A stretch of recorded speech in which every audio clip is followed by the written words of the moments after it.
Hey guys, what's up? Welcome to another Blender live stream on Friday night, 7 p.m. Central Time. My name is Brandon Hicks with the Orange Guild, and I'm so happy to have you join me tonight on Black Friday. So, hope you guys are doing well. Tonight we're going to be continuing our celebrity head sculpting exercise in Blender 2.8 with the new alpha version. And so we've spent the last few streams working on this, but we're still trying to get the underlying structure in a place that is going to work for us because if you have never attempted doing any sort of likeness sculpting for humans in any sort of sculpting program, it's pretty tough. There's a lot to just understand about the structure and the anatomy of the human skull anyways. So when you're freestyle sculpting and you have learned that, it's not too bad. You can kind of get everything in approximately the right place, ballpark stuff, and then just refine it from there. But when you're trying to hone in and get a very specific look that's really recognizable to a lot of people because we've grown up seeing these celebrities in movies and TV shows and stuff like that, it gets very, very difficult to learn how to nail down certain things. And so the trick to really making this work is understanding the underlying structure of the skull, which is really supporting all of the muscles and the skin. And then after that is going to be starting to refine slowly and being responsible as we get in there. Because I think what's been happening for the past couple of streams as we've been working on this is I've been learning over and over again that it doesn't pay to get in there and refine too early. So I've been sculpting a long time, but haven't really ever done celebrity sculpting, likeness sculpting. And it's really teaching me a lot about how to be patient and just kind of work through these issues. So I'm going to transition over to my screen now so you guys can see what I'm working on. And we're going to talk about how to pick it up from last week's. Now, the files for tonight will be uploaded and they'll be in the download link below in the description. So if you want to play along, you can grab the second version of the sculpt, which is what I'll start with tonight, and then I'll upload tonight's when we are finished. So let me go ahead and transition my screen over here. And let's get in here and start playing.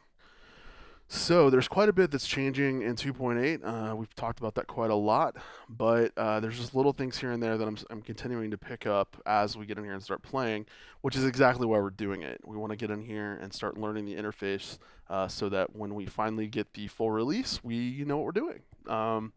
So one of the things I wanted to do to try to nail down the overall proportions and just make sure we're on the right track before we move on tonight is try to align the background image of this reference that I put together in the 3D background so that I could try to just move around her big features and stuff like that in sculpt mode. Now, the problem is that they do not have the background image feature in this location anymore under the properties tab. So there's still ways to do it, but I had to kind of go digging to figure this out. So I hope this will help you a little bit tonight if you're frustrated that those are not in the same place. Now, what I originally tried to do was go ahead and create, let me switch out of sculpt mode into object mode. I tried to create a plane and then just throw this in the background and, UV unwrap this. And then I wanted to work on the UVs, so we need to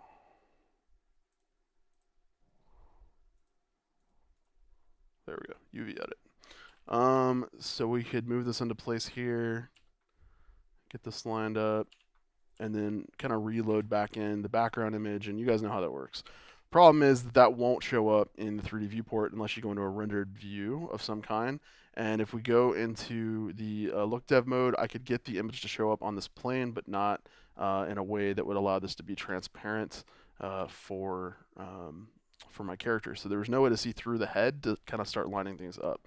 So that was a problem. And I found out that instead of having this little feature in the preview or the properties panel down here, now we have this thing where we can attach images to empties. Now I think this was already in the recent versions of Blender, but now it's a little easier to use. So typically the way this works is you would go create an empty and then you would assign an image property to the empty, and that would allow you to load an image in and start positioning that in the background. There's a shortcut for it right here under the add menu. So all you have to do is throw that in there, pick the image that you want to use, Load image is empty, and there you go. Now it's in the background. Now it's going to align itself to whatever view you placed your 3D viewport in when you did that.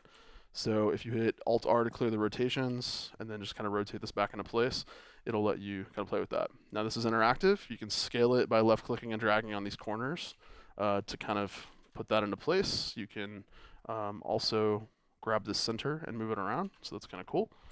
But what I want to do is load the image behind my sculpt here and line it up with this far left side. So again, this is available in the download section underneath this video. If you want to grab this reference image that I threw together from multiple images that I found online, you can do that. And all we really need to do is kind of get the main features that I already have in place lined up, starting with maybe the eyes. And what we can do is get it lined up with main features here to where it's approximately correct. Now it's not going to be perfect because that's the whole point of doing this, but we get it close. And then I'm going to move this back somewhere in here, and then I want to start lining this up. Now, once you get it back here, you're not going to be able to see anything unless you select your head, hit Z, and you want to toggle X-ray. So this is sort of a newer thing that allows us to pull some of those amazing features over from programs like ZBrush into Blender now, and now we can kind of see through our objects, which is very, very cool. Now, one of the other things I was playing with was creating a separate sort of mesh for the hair as we got started. And I think what I'm going to do is go ahead and separate that off to its own collection and just get rid of that for now, because we want to make sure the head is actually looking like a head all the way around before we kind of start tweaking that stuff. So let's go ahead and hit M, and instead of layers, now we have collections. So we're going to create a new collection. I'm going to call this, let's call it accessories. Hit OK. And now that if we jump into the collections menu, you can see these both are toggled on. So if we toggle that off, the hair is going to disappear, and there you go. I can probably go ahead and do the same thing for the eyes. So just hit M, jump into the accessories collection. And once again, that's going to turn that on. So we just need to turn that off. And now we just have the head by itself. So got our little setup finished. Let's jump in and start positioning things. So I'm going to go ahead and save this as a new sculpt version for tonight. And you can see that's our wireframe. So we want to jump into sculpt mode.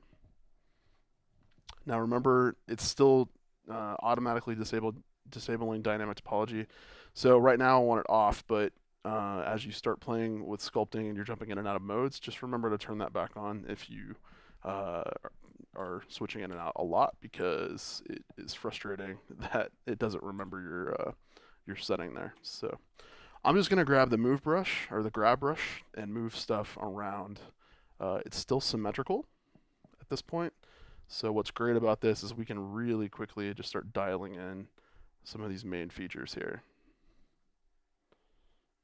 So got a pretty large move brush going on here.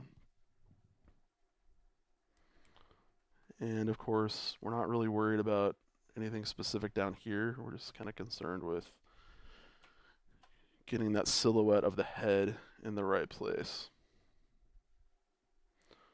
So I'm gonna not worry about the ears right now. Instead, I want to tuck this stuff in on the side. Just get the jawline in the right place. And it's a little hard to see kind of how this is all lining up, but you just want to make sure that front position is in the right place. So you can occasionally toggle your X-ray on and off just to see how that's doing. So if you hit Z2, that's the shortcut combination with the pie menus. And of course, we are going to have some things we're going to want to tweak about the head shape, because got a little crazy there with the hair object. So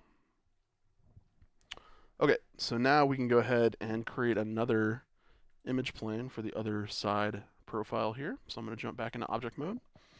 Let's duplicate this, move it over. Let's see, we're going to rotate in the -90 direction. And let's toggle the X-ray. Let's move this in the Y direction forward, and we just want to kind of get this line back up here. Oh yeah, we got some definite things we want to fix as far as this goes. So what I'm trying to do now is, again, pick a similar feature that I used to line up with in this view. Ultimately, the depth is going to have to be totally shifted to accommodate, this particular view here. But what's great about having two views that are fairly straight on from a photograph is that we kind of have our global reference point locked in. And since it's the same person, all of the facial features should be in the same place unless something terrible has happened, an accident or something like that, even if these photos have been taken years apart. So you want to try to nail down the same approximate distance and focal length for the image. You can eyeball that. You don't have to get perfect, but this should at least have the nose in the same place, the mouth in the same place, the eyes in the same place. So this is going to be good for us here because now we can go ahead and start tweaking how this is going to look. So I'm going to grab my sculpt here, hit Z, toggle the X-ray, make sure that's selected, jump back into sculpt mode, and now we can kind of play again with toggling that X-ray. And now I just want to line up some of those features here. So let's see how this brush size does for us.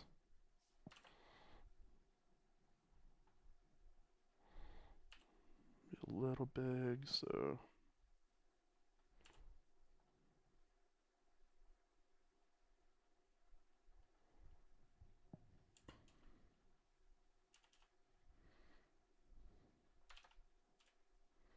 and I'm not really too concerned that we're gonna have, stuff we have to redo because it may not look like we're still super early, but we're still super early in this sculpt because we're gonna have a lot to correct as we get in here.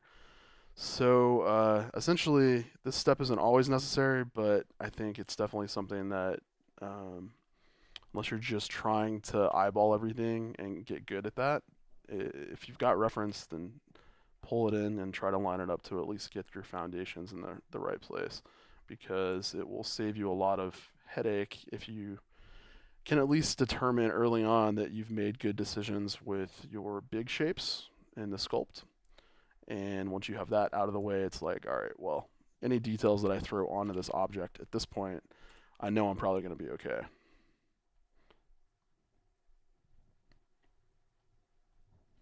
Okay, so you can see how far the neck is off here. So mental notes as we get through here, you start thinking about some things that you got way off and you want to work on for next time, because that obviously shows that I need to start thinking a little bit more about my anatomy as I get in here and start playing. And, trying to ask myself questions like, well, why was that so off? And, did I have a plan? Was the neck in a different position than the reference? Or, like, what was I thinking there? Because it may just be that, I don't really understand neck anatomy with the spine, the way that lines up with the head positioning and all that right now. And that is something I need to work on. So, yeah. All right, now the other big thing as we move up here is the nose. I want to get that kind of dialed in here. And I'm just ballparking the size of my brush. If it's not moving enough around, I'll just hit F and kind of bring up the size a little bit more. I want to trick a smaller area, I lower the brush size, and I just kind of go back and forth. So the main thing is trying to grab this very edge because that's the center of the symmetry point on the mesh. If you try to grab back in here anywhere, you may throw off the symmetry line, and that's really not what we want. There we go. That's a good size. Okay. So let's ballpark in a good place. Let's jump in and see how we're doing. Okay. So it's getting to a point where we're kind of messing up a lot of the details that we had in there, and those details were probably thrown in too early anyways. So what I'm gonna do to just kind of keep our inner minds from freaking out about what's going on in front of us on the screen is I'm gonna smooth this back out. I'm gonna do that with a smooth modifier, but we're gonna use a smooth corrective.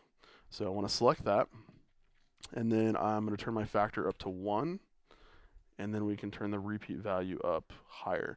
Now you want to click only smooth, and that will allow you to kind of smooth that out. So you can see what that's doing, and I love the live sort of preview as we slide. You can see how much detail this is affecting, taking out, all that kind of stuff. So I'm not too worried about removing all that stuff in there because we're going to have to fix it anyways. So right now it's about big volumes, getting those big shapes in the right place. So I'm going to do that, hit apply, And then let's go ahead and jump back into sculpt mode and just make sure everything's still lined up. It should have only affected the small areas, but you never know. So let's hit our grab here. We're gonna have to pull this chin back out, so I'm gonna pull that up. And you don't have to make sure everything's perfectly lined up, because as long as the outside shape is generally in the right place, you're gonna start working on those details anyways later. But you know, you'll have to play and just see with your images how that plays out, because every piece of reference is a little different, and you know, so. Okay, now remember, we can't see back in here because of the hair, so we don't want to pull the head or the neck all the way back into here, because it's probably in the correct place, but we do want to kind of even out the roundness of our head back here. So I'm going to make a really big brush size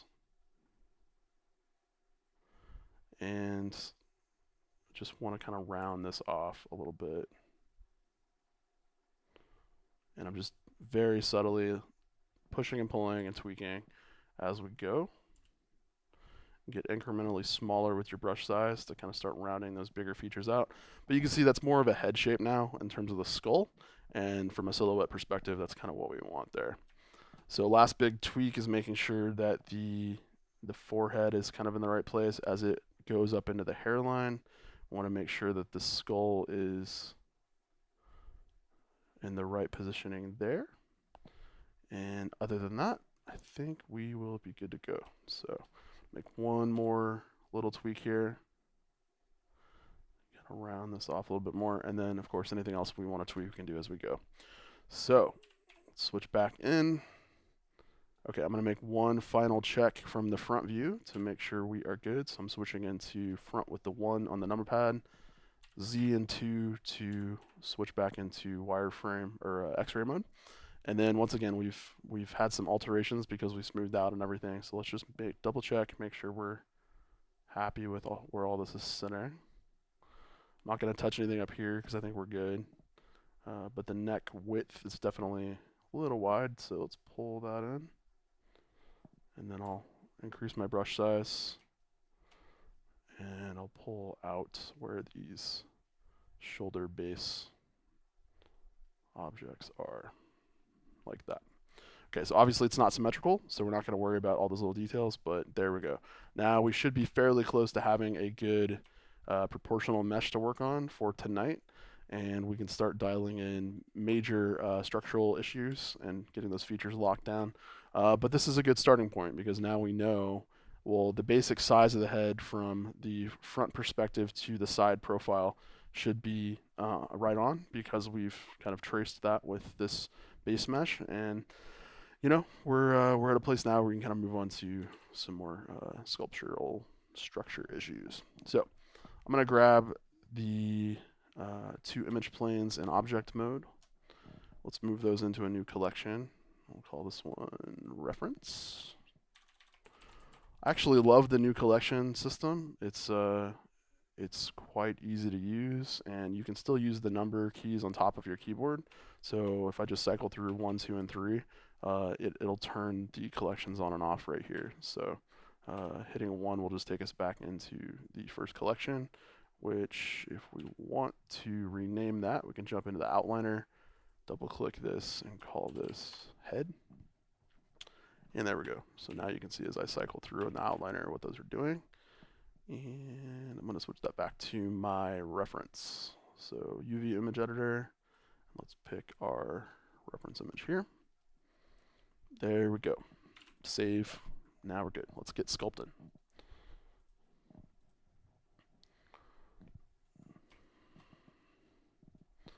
Okay, so let's look at some basic features here.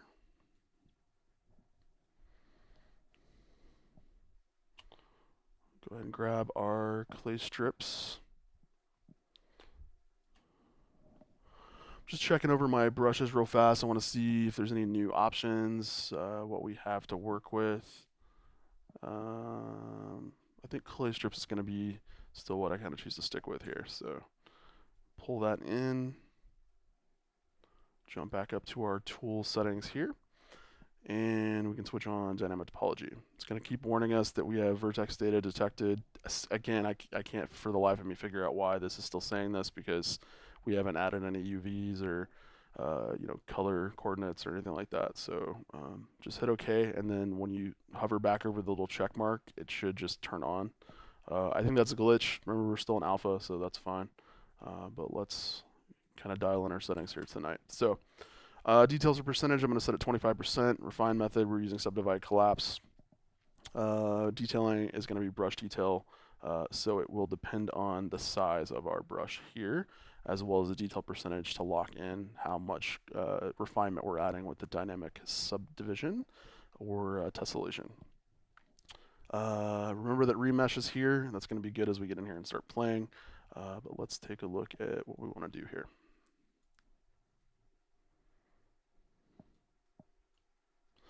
Okay, so I'm going to, in my reference panel over here, I'm going to stay zoomed out a little bit more to where we're seeing the entire head.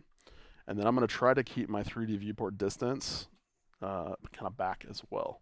So one of the things I'm going to try to refrain from doing at this stage as we start sculpting in structure is I'm not going to be smoothing as much. If you constantly are stroking in, planes and things like that, and then you're going back and you're smoothing, it's going to be kind of just a big waste of time, and you want to move away from that as much as you can. So I'm going to pick a brush size, kind of stick with it, pick a zoom distance, kind of stick with it, and then let's just kind of pick what we want to do here. Now, that added in some subtractive tessellation there, so that means I want to take my detail percentage down a little bit, so I'm going to undo that, switch back out of wireframe, and let's take this down. Let's try something like 15. Okay, that's a little better. So in the areas that structurally, you got to remember the cheekbones are here. If that's not feeling correct, I'm just going to be using the plus and minus additive and subtractive methods with the clay strips. So it's set to additive to add clay by default, and then if I hold control, I'm just subtracting that back out. And that's pretty much all we're going to be doing from this point forward, is making sure that our structure is where it needs to be in the right place, and we're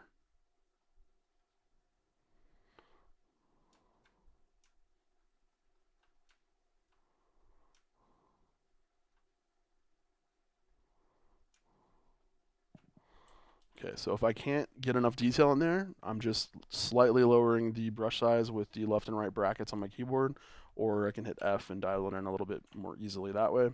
But that's kind of all I'm doing there. I know that the chin from the profile perspective is good, but we need to add a little bit more body down here, because you can see how rounded off all of these edges are, and so we definitely want to kind of build this area up down here so that we're getting some of that skin and muscle and fat back in place. Now our goal here is to maintain the original profile. So if we switch into the side view and that gets way out of control, moving forward, backward, up and down, we got problems. Same with this. Now this is a little bit different because we can't see the depth here. All we can really tell is this line for how this is kind of aligned with the jawbone. And so it's a little easier to maintain, but if at any time we need to bring back our reference, we can just throw back on our reference here, hit 5 on the keyboard there to switch back into orthographic view, and then make sure we're good and lined up with everything here. So if that's getting off, we'd have to switch back into object mode and kind of line that back up, but that's kind of where we're at. So hit Z2 and see we're still lined up correctly. So even by adding in that fat on the chin to even that out, we're still good. So there we go. And occasionally we'll probably just go in and tweak the overall alignment of these edges as we keep sculpting. But for the most part, we've done our job lining things up. So hopefully we won't have to do that too much. If we want, we can just leave that on, and that's fine. But I want to keep a big brush. I want to make sure I'm not, getting too detailed too quick anymore. It's about patience, and yeah.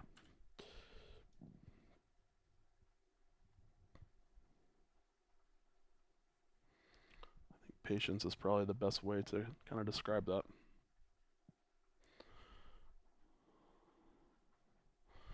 So, along with the idea of not smoothing, is the idea that in building form, we want to do it in a way that's a little bit more controlled.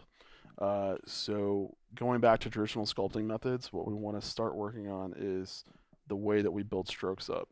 So, instead of having a giant brush and just doing this, in the very beginning, that's fine if you're trying to get the overall form or volume in. But as we start building up little layers of muscle tissue or skin, we want to pick a smaller brush size and we want to kind of cross hatch in this detail. So we would want to layer on in one direction and then go back and kind of layer on in the other direction. And if it helps to kind of sculpt in the direction of the way the muscles flow around the bones, then that is definitely something you can do. But you'll notice as you do this, the entire mesh isn't eventually going to lose its very smooth, its silky surface. But at this stage, that's kind of what we want. We want to make sure we're getting those main volumes in place before we go back and smooth. Because if we haven't done that, then again, we run into that problem where we're getting too detailed too early, and that's not good at this stage. So tonight, this is kind of all I'm going to be doing, is just taking it easy, throw on some jazz music or whatever you want to do, and kind of play with me and your own version of Blender at home. But yeah, it's not really rocket science. It's just being able to sit here and play with the forms and kind of get a feel for what should be happening as we go. And you don't have to spend a lot of time, making sure this is perfect. It's not about every stroke being exactly where it needs to be at the beginning. It's really more about as you start moving around your model in perspective view, you want to see that the forms are not massively shifting from front to side. You want to see that they're one continuous sort of rounded shape, the way that those are supposed to look. And the closer you can get it to that, then the closer you'll be to your next round of revision for those details. And that's kind of what we're all aiming to get to, is that next round. So you can see from the reference here in the corner, we've got some sort of indentation there around the eye. So you can see that if I zoom in, kind of caves in around there. There's actually quite a big hole, where the eyeball goes, because it's essentially a giant golf ball in your head. So don't be afraid to carve in there where that eye is going to be positioned. And yeah, we'll just dig in here. And we might not even start with those eyeballs again. What we might do is go ahead and just throw in some really basic eye planes there as we sculpt and kind of go from there.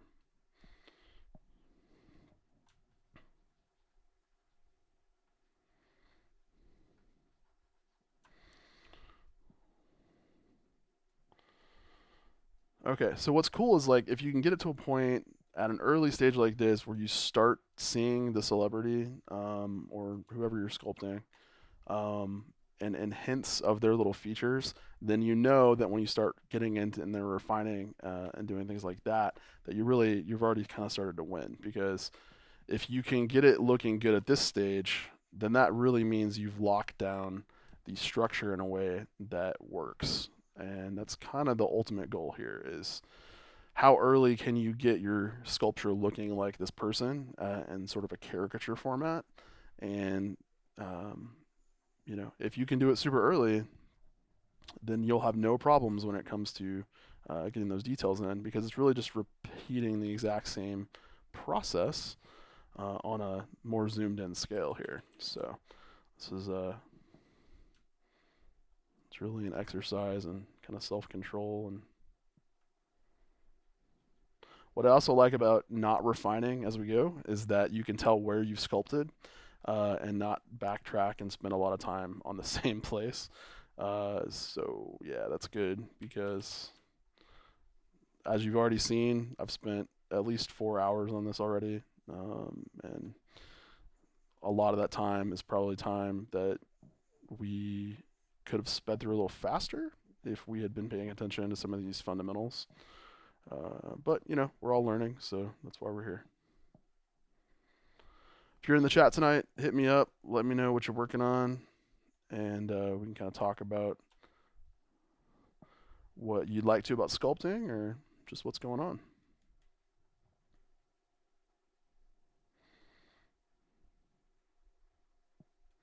Okay, so I can tell that the nostril is like way high, so I'm going to be fixing that at this point.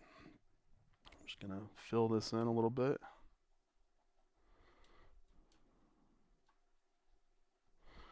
And let's go back and see if we can work this out.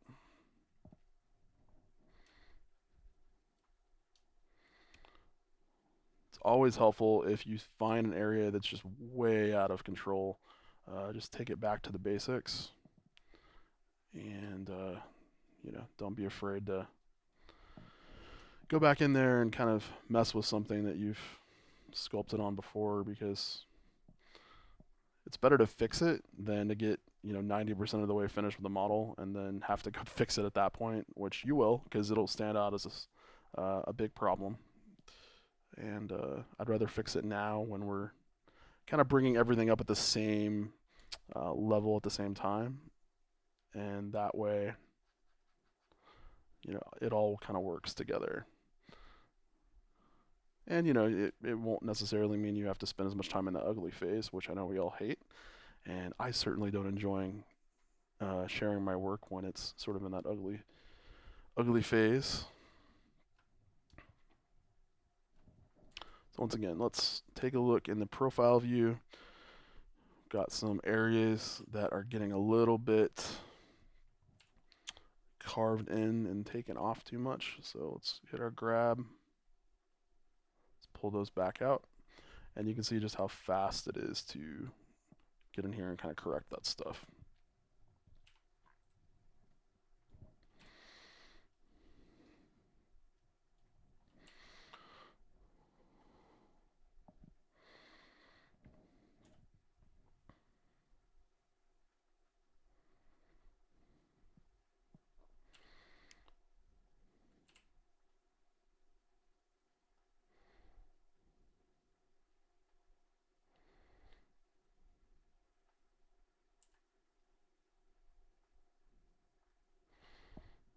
Okay, now again, from the side, this looks normal, but we rotate into the front, and you can see we got some definite issues we got to work out.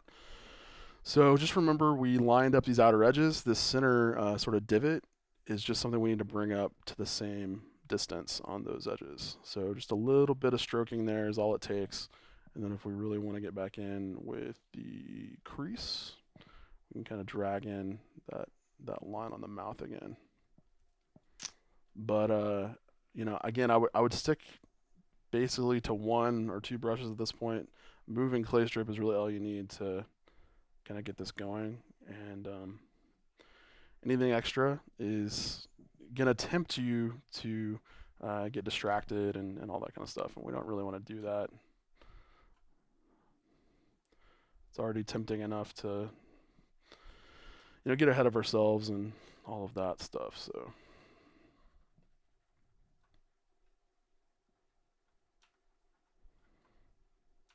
I'm just building up this rim of the lip as we go down here.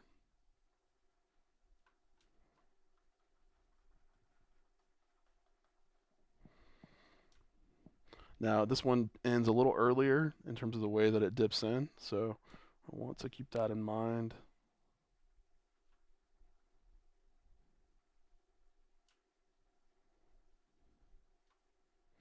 Something kind of like that.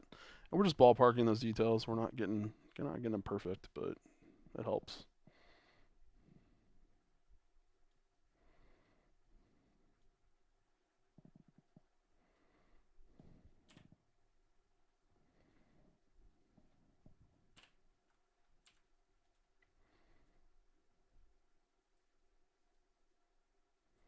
Okay, so we're still good there.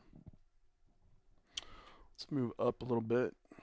Focus on the nose. And this isn't a point in time where it would be good to just let you know that you want to be working up the entire, face in one at one time. So don't get so zoomed in on one area, even at a basic level, that you're ignoring the rest of the head.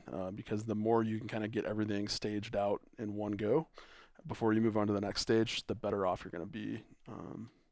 It also helps, when you're trying to show works in progress, because if you've got only the mouth looking perfect and the rest of the head isn't even close to being blocked in yet, then people are going to kind of look at you a little funny, because it kind of just shows how much you're neglecting the form of everything at the same time, and that's not good, because we know that every single piece of the form on the face is kind of, well, it's connected to every other piece. And so if you haven't got the main roadmap in place before you start getting into those details, then even if this looks good now, by the time you get the rest of those details partly in, the scale may be off, the positioning of the mouth corners may be off, something like that, and that's all it takes to kind of ruin the effect here a little bit.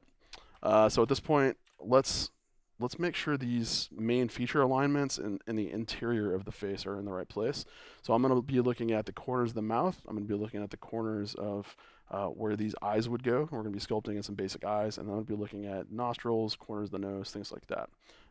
Those are all going to be key landmarks that tell me how close I'm getting to being done with this phase. So I'm going to switch back and forth a little bit. This needs to come up. So I'm going to hit the grab tool. Bring that up.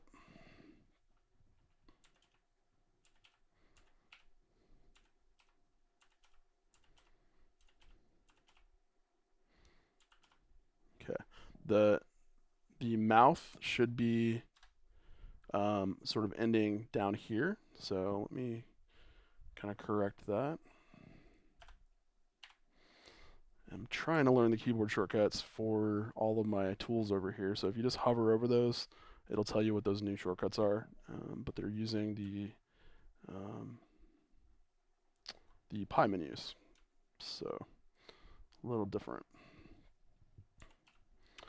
And of course, it may be better to get in here at some point and start setting up your own keyboard shortcuts. So just keep that in mind. At this point, I'm just tracking the lines, trying to make sure we get those sort of in the right place. Okay. Now, I can already tell the nose is off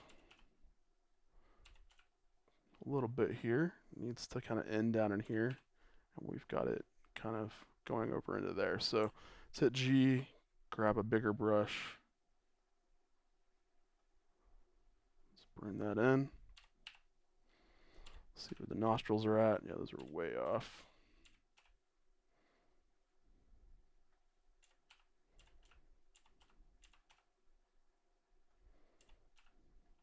See where the bottom nose is. It's off. Now again, you're going to get into a place if you start moving too many of these things around that are affecting the other side of the silhouette, where you're fighting the reference images, and that's not good either. So don't make too many tweaks without checking the other side of your face as you rotate into the profile view, because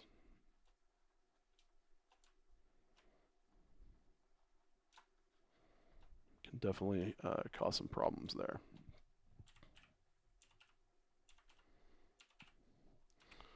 Okay, so I'm gonna carve in a little bit there, and then let's check how this looks in the side profile.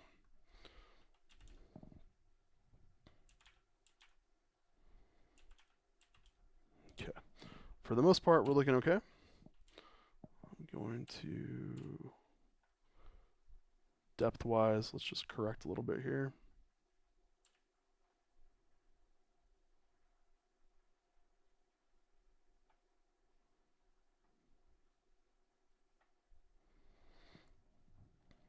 I think we've really got to work on kind of how far out this cheek is coming, because I think it's kind of messing with the side view a little bit. I'm concerned because of how far the you can tell here that the cheek line kind of lines up with the edge of that nostril, and in our sculpt, it's kind of a little too far forward. So if we're concerned about that, we just need to find the furthest out edge on our cheek here and just kind of sculpt in, remove some of that there, and just kind of even that back out. Yeah, so now it's a little bit more in line with where that should be.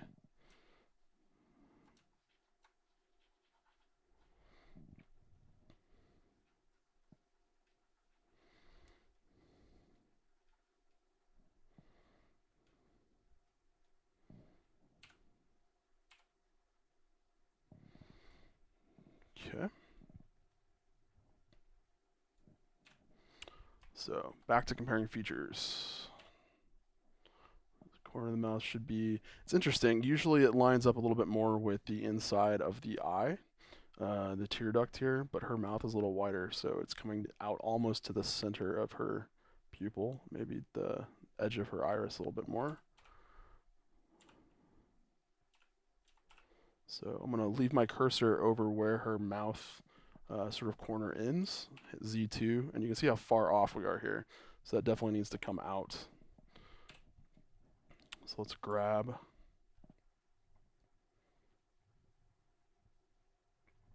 take that corner out to the side, and then let's just go in with our clay strips and correct the volume around there. So we can build up the outer level of this area to where it's sort of in the same place. I'm looking at this reference. We've also got this reference, which is really good 3/4 view reference to tell us kind of how this should all look coming down.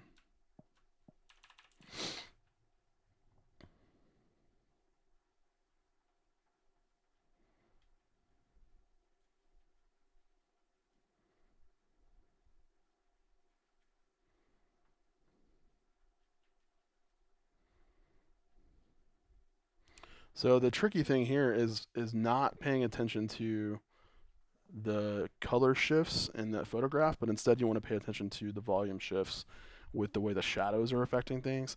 And what's really tough too with a woman, with the way that the photographer and the lighting and everything will work, is that especially on this Vanity Fair cover, they've done their best to remove every single shadow off of her face. So it gets very tough to tell what the form is doing without some harsher shadows going on. But you can tell the lip here is a very defined line that's there. Now that may just be sort of an inset that we could grab with a crease brush, but in terms of the plane of the face here, this is sort of flat. It may not look that way, but her cheek's definitely bulging out, or her lip is definitely bulging out. But as we get to the underside of this, it's sort of a straight drop back, a little bit back and pretty much straight down. So this may look like a huge area of contrast, but there's not any shadow that indicates that this is sort of off plane. And you can see that here. There's a little bit of a tuck underneath the bottom of this lip, but most of that is just a flat area. So we need to get rid of any major shifts in the way this is working here. So from the front, we've pulled this out and lined up to where it's on the right part of the face. But our volumes are now off. So let's fill in this area again. And we want to match up kind of how this is working. Decide from the perspective of the front, this is looking good. But from the side, this needs to be coming back where the corner of her mouth is lining up with sort of where the eye would be. So we got quite a bit to pull back there. So let's hit G, grab our big brush here, and let's pull that back.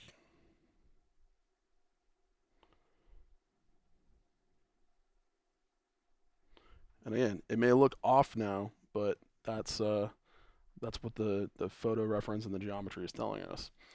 So now that we've got that sort of back in where it needs to be, we know that we need to correct the surrounding areas to match up there. And this front part of the mouth, again, you got to remember it's wrapping around the face. So while from the front it may look like it's flat, especially from an orthographic sort of long telephoto lens, it needs to be wrapping around the skull of the head more like this. So if it's not, then we definitely need to be fixing that.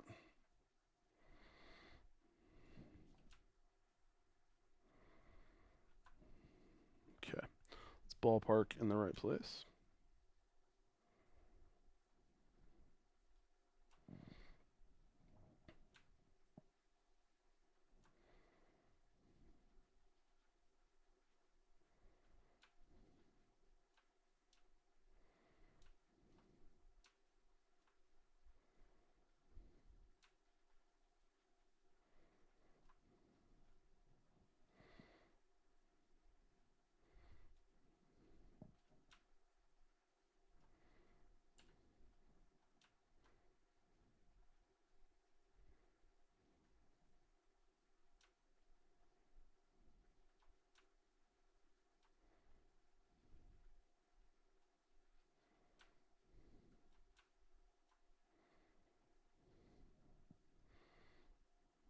Okay, now we've got this top lip kind of dropping a little lower over the bottom one here.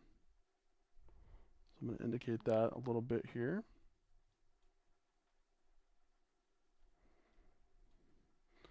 See how that comes down further back and starts to overlap right about there. And so we need to pick where that needs to start happening and then just, again, go back and fill that volume in so everything's happening in the right place and at the right time. Okay, that's better. Now, we don't have the underlying structure of the lips perfect yet. We got the lines kind of where they need to be, but we're going to have to go back and work on the musculature of those lips because it may not look like it. You can tell a lot more from this front angle, but there's different sections of the lips. The bottom part of the lip has two big sections that are kind of bulbous, and the top part has this middle section and then the two sections on the side, which are a little bit more stretched out. And in fact, if you want to break her lip down, we've got some even more structural issues going on. So big areas here that are very smooth and blended, but then at the top we have this big structure underneath her nose, and then on the side it can either be one giant sort of elongated shape, or we could see two more subshapes in here to kind of build on top. So if you want to add it all up, you may have 5 major upper section pieces to this lip here, which again, we're working on specific reference here. We're not working on generalities, so we need to be paying attention to that a little bit more than normal. A typical lip would not have that many sections, but she's not a typical woman. Okay.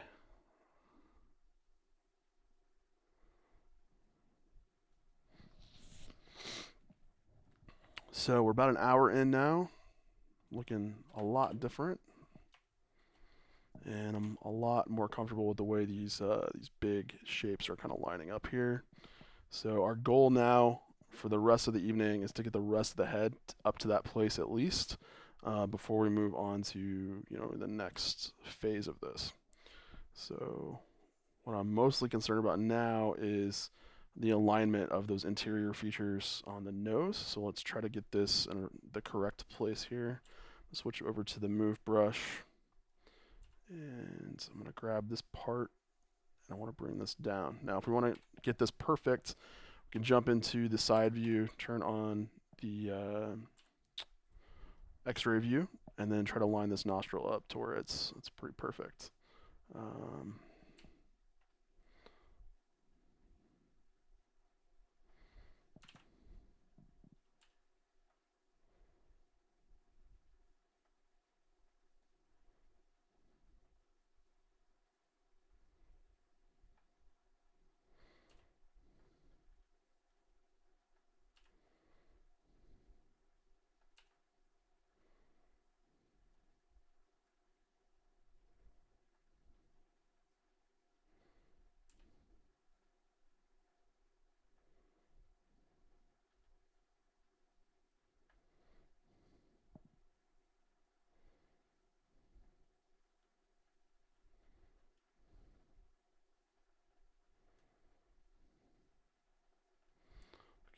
Let's get that sort of in the right place there. Let's double check.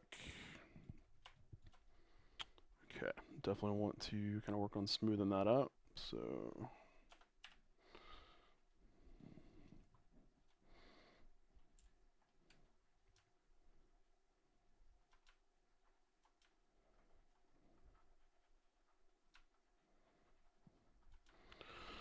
all right, so at this point, I'm going to speed up a little bit so we can just kind of start working a little faster on this stage. I've probably shared about enough that you guys kind of get the idea. So, yeah, I don't think we need to spend a lot more time harping on how this works. It's pretty simple.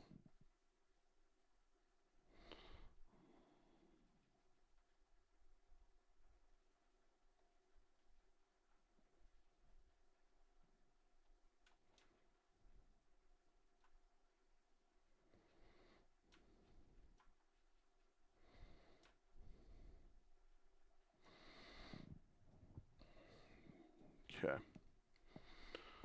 Let's check that again.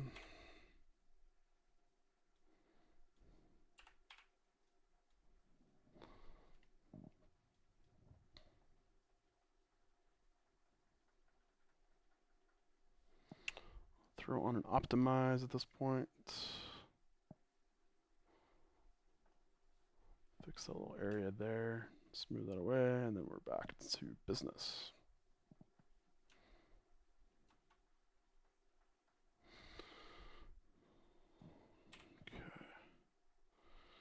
So it needs to be up a little higher, as we can see there.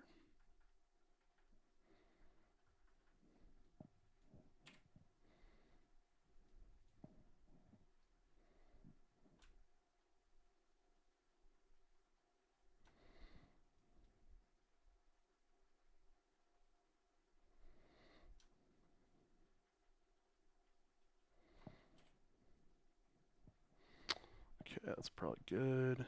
And then on this lower lip, let's take a look again.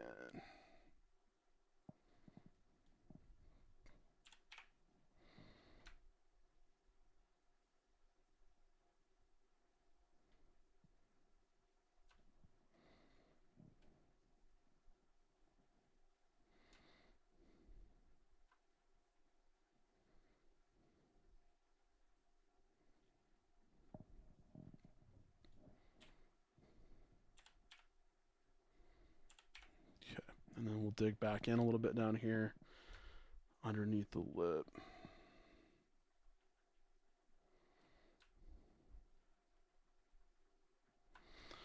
And rotate around, make sure it's wrapping. Probably a little too much. So then we're just subtly adding that volume back in there. Line that up with the reference, as we can see. That's good. Layer on a little bit more skin there, that's good.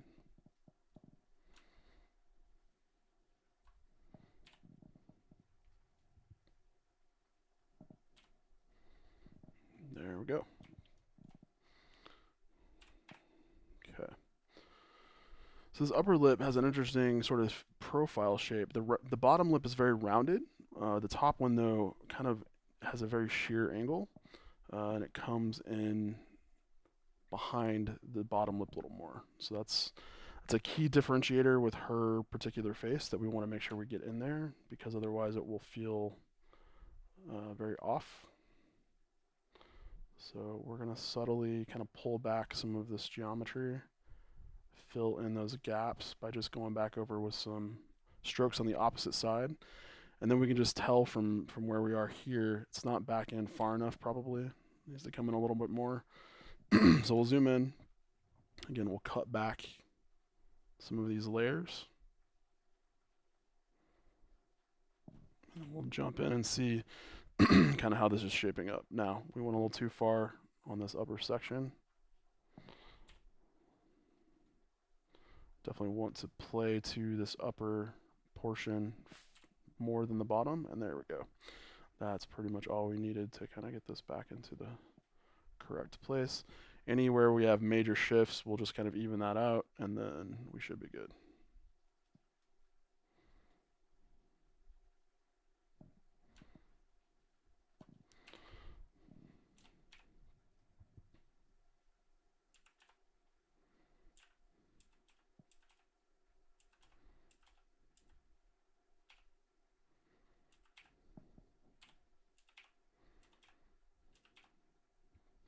Okay, so now, again, I want to bring this up because it's pretty important. We're getting to a place where, and this happens with every single piece of photo reference with a human head or anything organic that's not got a perfectly orthographic reference to look at, is you're not going to have your features lining up. So from a distance, from the side, if we had two of these busts laying side by side, it might look okay.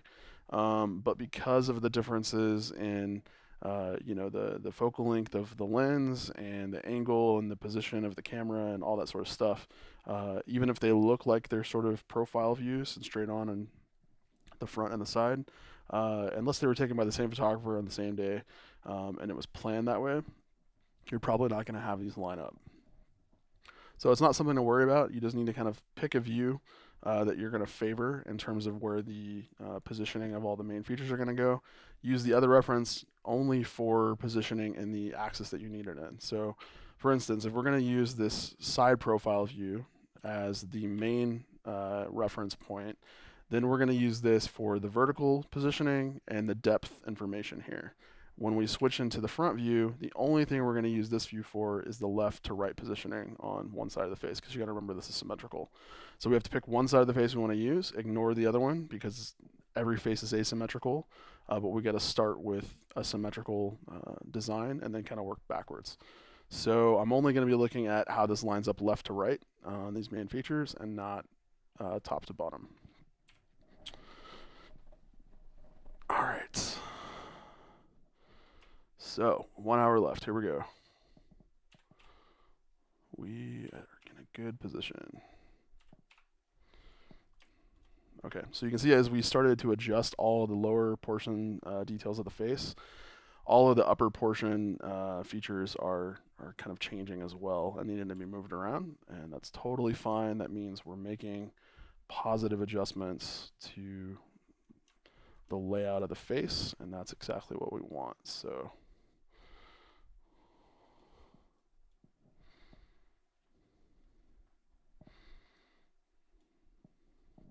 we're not at a stage yet where we can ballpark anything, so we want to make sure, again, we're paying attention to all of this and lining it up. The depth of this needs to kind of be in a straight line coming off, so I'm going to shear all of this clay back in a continuing motion, starting from the inside, working my way out, and hopefully that will kind of line that up in more of a straight line there. You can see I'm just following that angle around. And if I need to layer back up, I'm going to go the opposite direction and just kind of stack clay going that way. What I'm trying to figure out here is this angle of where the cheek stops, and it's still coming out a little too far here. So I'm going to want to decide from the side view which part of that 3D form is sticking out the most, and then carve back on that. Okay.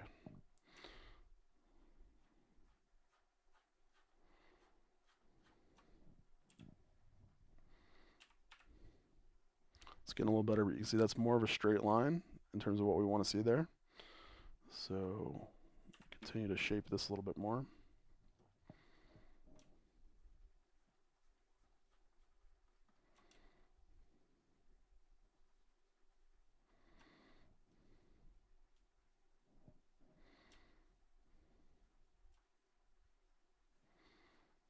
So you saw what I did there. I removed the entire section and then just rebuilt it.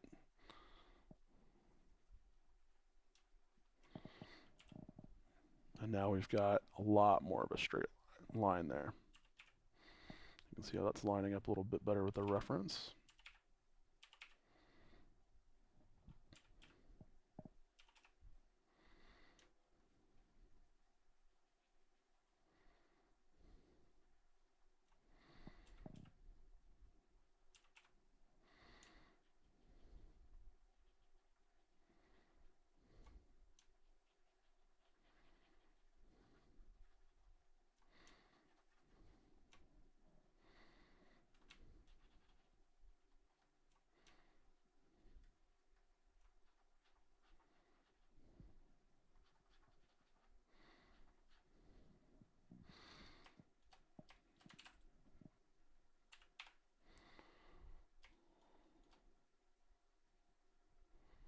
Okay, so let's start working on her upper eye here. Not her upper eye, just her eye. And let's take a look at getting some of this big geometry in underneath her eyebrow and sort of a stand-in for where her eye is going to be. So we need to be dropping down sort of her upper lid. And I'm just going to ballpark this to begin with. So I'm going to draw some quick reference points that will just tell me where this all needs to go. And we can kind of go from there. So you can see I just kind of drew on the mesh there. And we're going to pull out big volumes first. So let's go a little bit bigger. Now I'm going to zoom in here. I'm looking at this portion of the eye, and I can also look in the distance there. But basically, we just want to decide from where the eyebrow comes in, where that dips in and kind of stops, and then switches direction again. So if it's coming in to about here,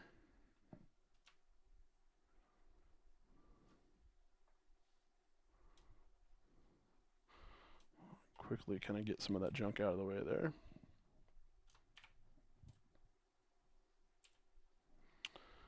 And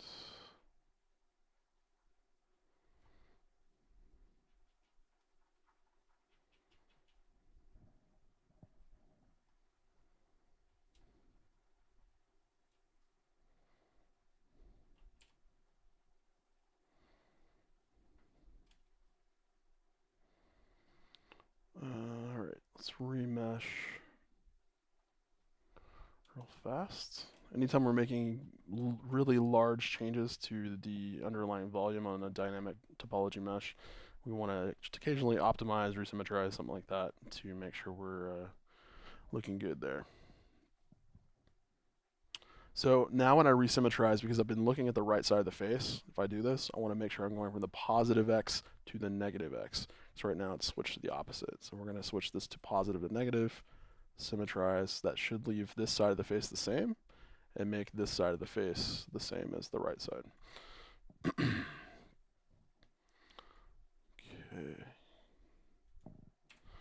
Let's take a look at where we're lined up here.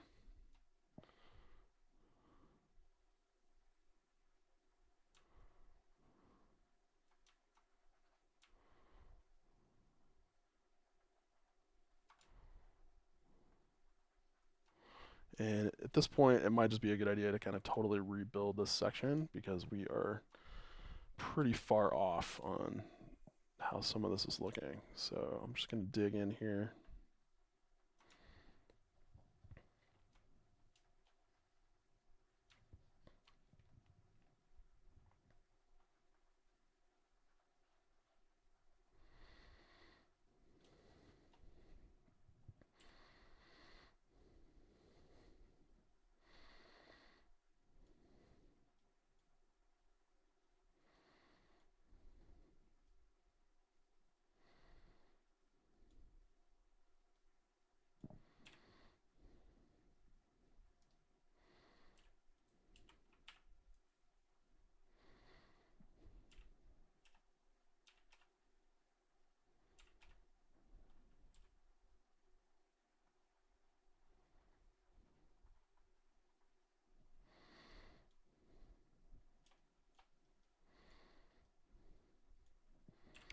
Okay, one of the other things I want to make sure I'm doing as I do this is not getting too far out on the outside with these details. So you can see that's way off now.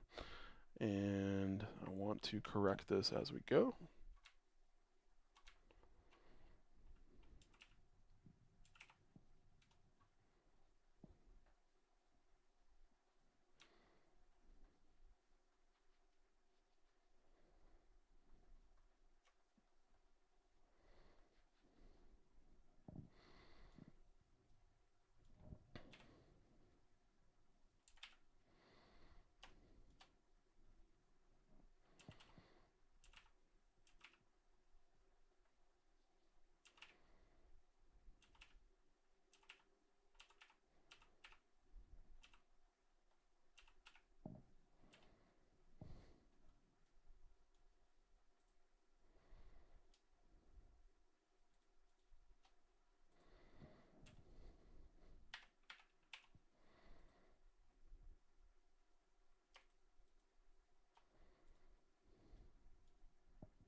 Interesting. I seem to have lost my reference. Turn off overlays, that's why. Not sure what the keyboard shortcut is for that, but I must have found it because I did it. Okay, coming back down to about here. So the alignment here is looking good. Bottom of the lid needs to come down to there.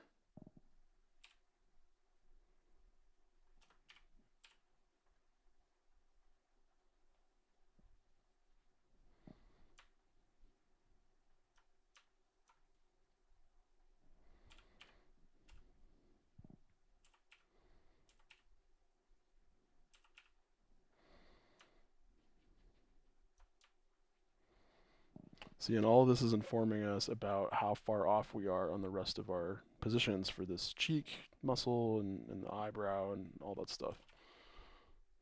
So it's all good. So let's re-optimize, smooth, okay.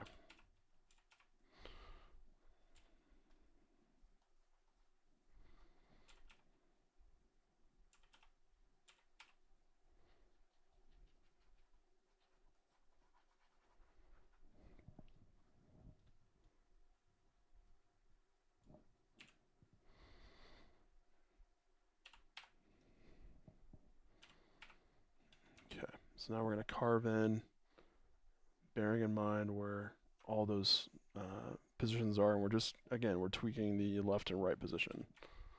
So that's the beginning. If we need to go smaller, we'll just zoom in a little bit.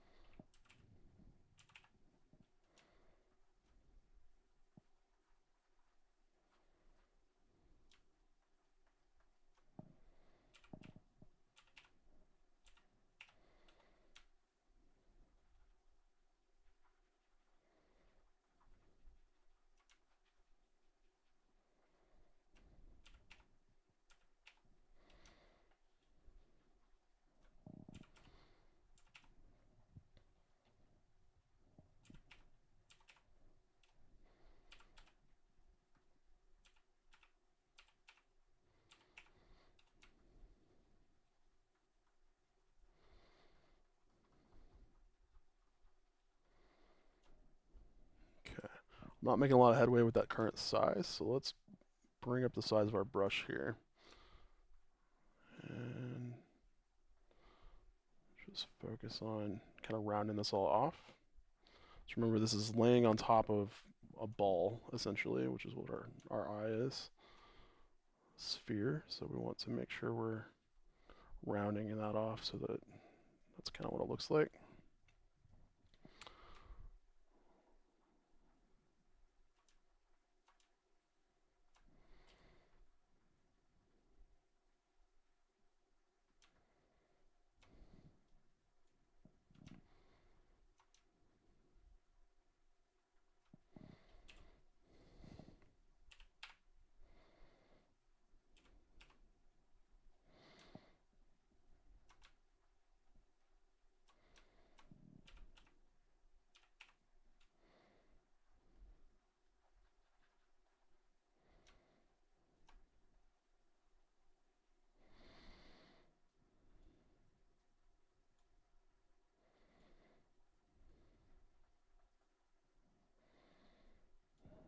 Okay, let's go back to the side view.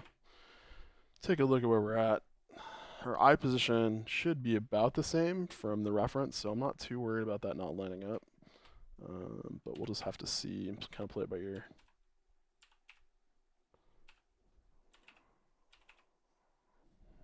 Weird. Okay, I must have gone up and hit toggle overlays there. And that's what's doing it, so.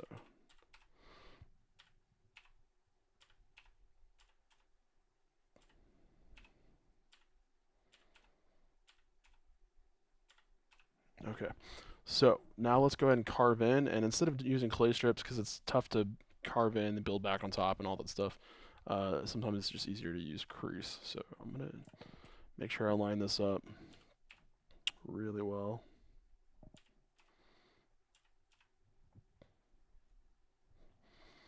Let's pick our features there carefully.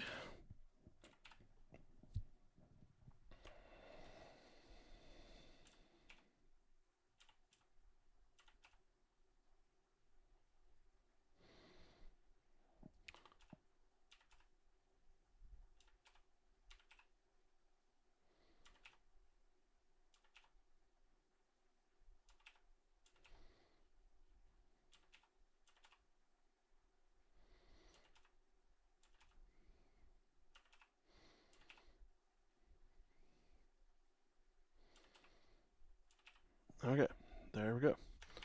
So that's enough to kind of get those volumes moving in the right direction, and then I can go back in, and now I can start playing with my clay buildup, clay strips tool.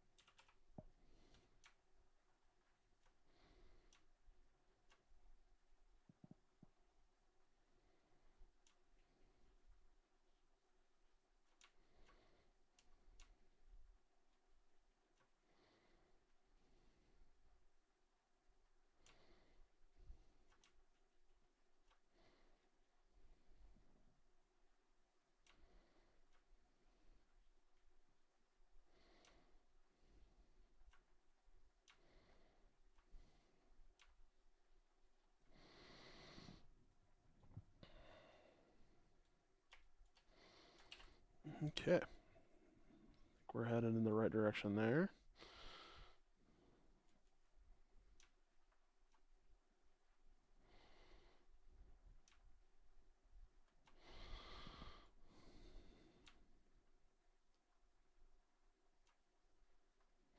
Not too hard to throw a quick eye shape in there.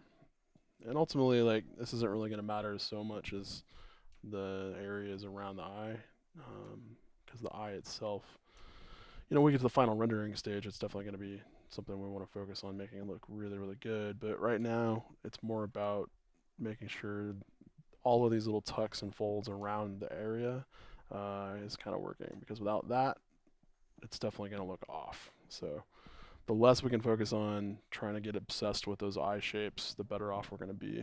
I'm more concerned about these big, sharp areas like that. So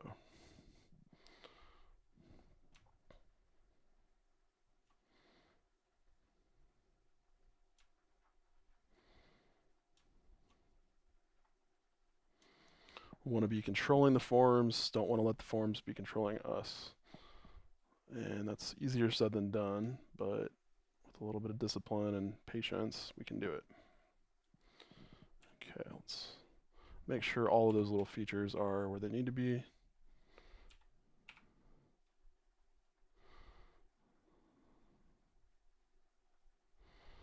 Got our volume fleshed out there, that's good. We need to carve in a little bit more here. Got the under sac of the eye there, and all of this little tissue and muscle and stuff down here needs to kind of be inset from that. So you can see it caves in a little bit more and then comes back out for the cheek. So now that we know that is in place, we can go ahead and adjust the rest of the cheek to match. So I'll pull my brush size up a little bigger, and then I'll use control, and I'll just start kind of refining that, bearing in mind we may occasionally need to optimize for those little problem areas there. But other than that, we should be good.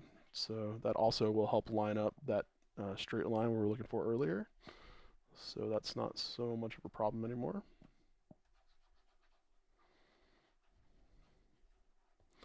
Cheekbone's gonna come down and around this way, so we kind of know that from the anatomy that we've already locked in. And now we know that, okay, so it's coming in, out, in, out, in, out, all the way down, and, you know, we're good.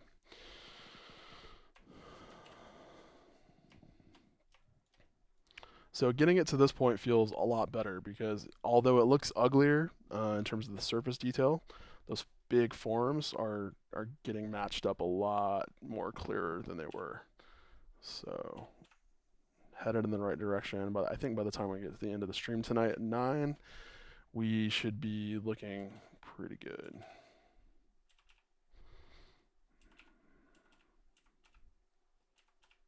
Yeah, so the eye position in terms of the angle is a little bit different here, but not anything huge to worry about.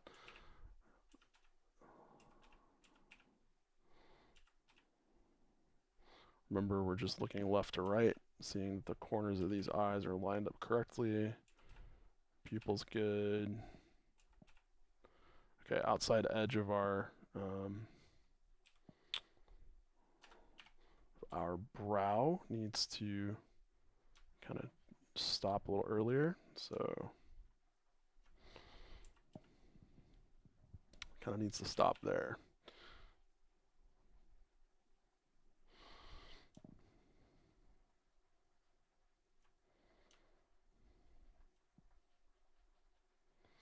So carve it in there a little bit, and then coming back in and laying back on some of that form for the brow bone.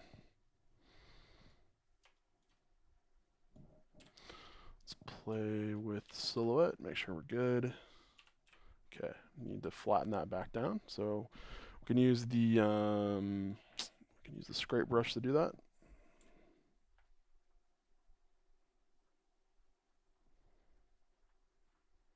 Just kind of subtly take that back down, and we should be good. Yep, there we go.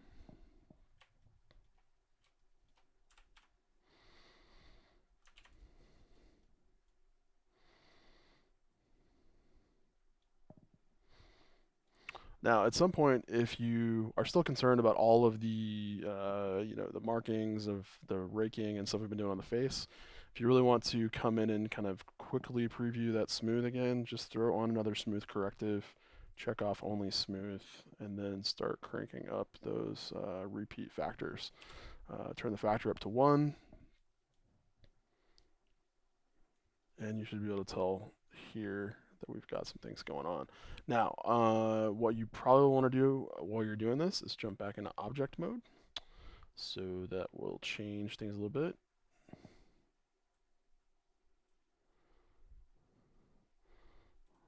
Go ahead and turn that back off and then add another one back in. Yeah, okay, so definitely had some changes happening there. But even with the factor down to something low, and turning up the number of repeats, the surface detail is going to be affected a little bit, and that should give you kind of a preview of how well you're doing with getting that likeness in there. So I think we're heading in the right direction. There's still a lot left to do here, but we're doing good.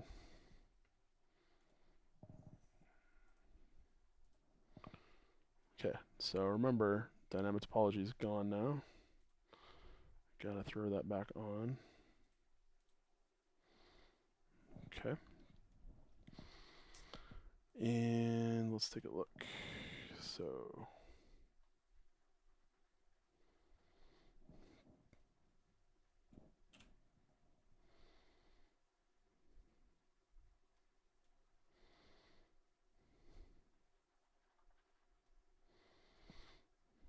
just quickly making some corrections to the big section of the back of the head, because from the front view you can see that was jetting out way out here past where the hairline would be, and that's obviously wrong. So just little tweaks here and there. Again, that's going to be covered up, but you want to get the volume right. Okay, I think that's better. Let's back into clay strips and let's play. Okay, now one of the things we haven't touched a lot tonight is the nose. So let's jump back in and kind of get that looking good again.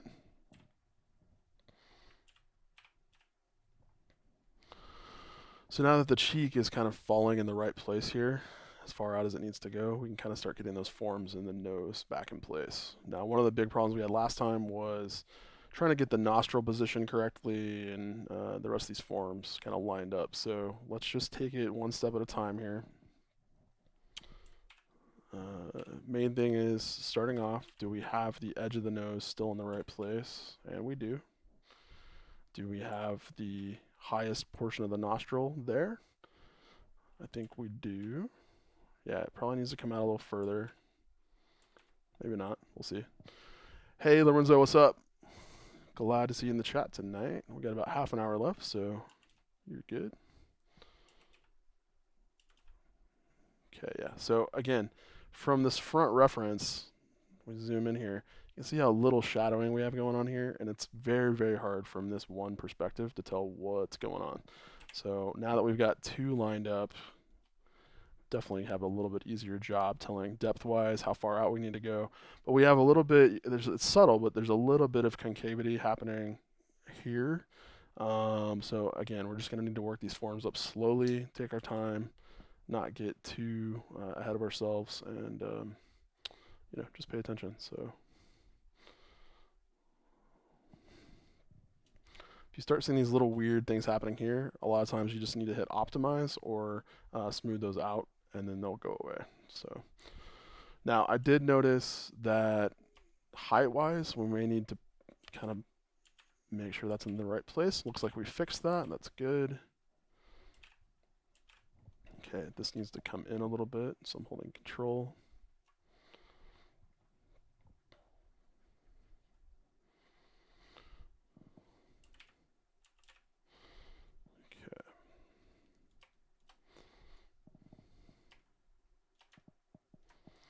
So remember, we got perspective on. That's going to distort. The closer we get up to the face, the more distorted it's going to be. So just bear in mind that's the case.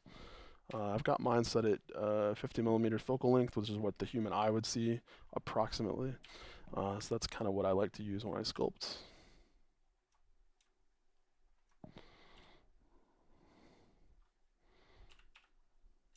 Okay, so that needs to be flattened out, a little area there. So I'm holding control. Might even smooth at this point just to speed this up a little bit.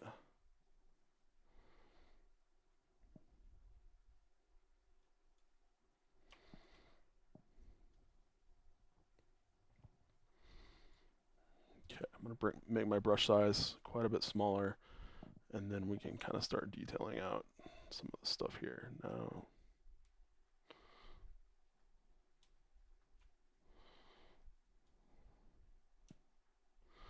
this is all connecting right now is one big piece that's sort of been smoothed out, and I don't want that. I want that to be a very defined edge.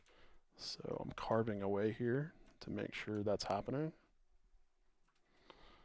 And if I need to fill that back in, I can, but I want there to be a line right there. This is not something we want to happen, so we're going to get rid of that.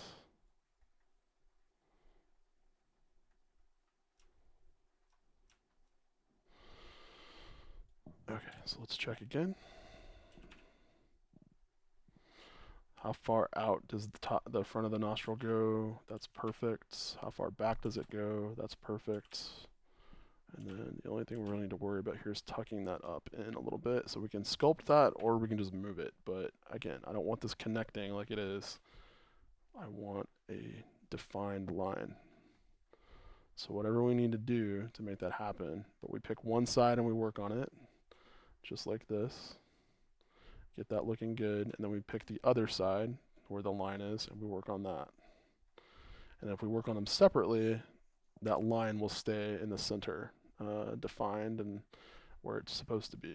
But if we start combining, smoothing, all that kind of stuff, it's gonna make it a little harder to see that line. So you can see we get a little bit more specific there than we have on the rest of the face so far, but that's essentially what we're doing. We're just stepping into those refining steps and making sure that's all good.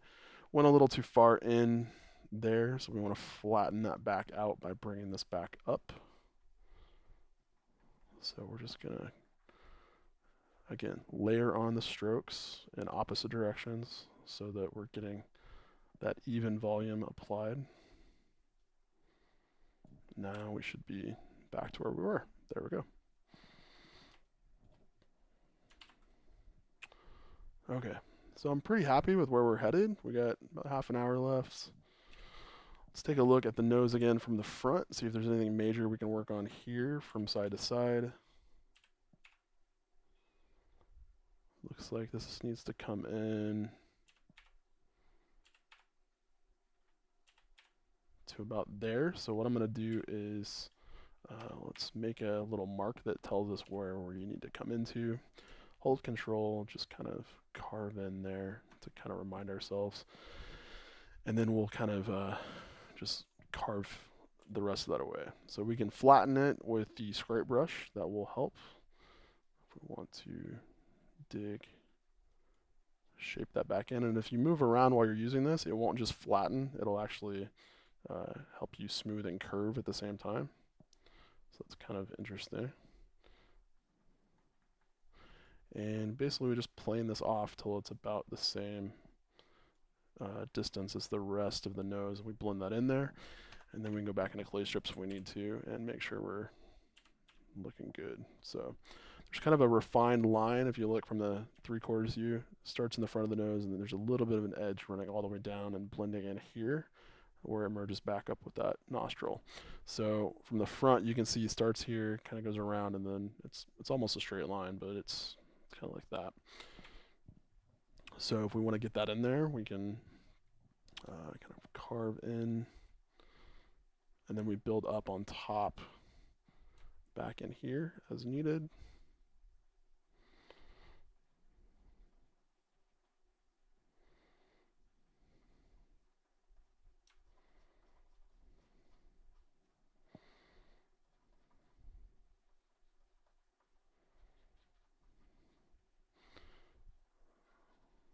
And again, I'm trying not to stroke in one direction too much. I want to alternate so that we're getting even buildup.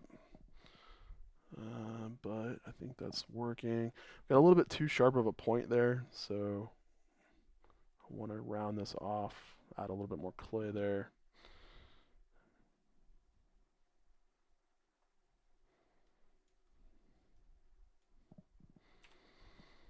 Okay, let's make sure from the profile we're still good. That's all looking perfect, so we're good there. Didn't change anything with that, so all we really need to fix is that round off to make sure that's looking good. So let's double check one more time from the front view where that curvature needs to go up into right about there. And yeah, that'll tell us what we got to work on. So we will start here, carve back in, and layer that back up.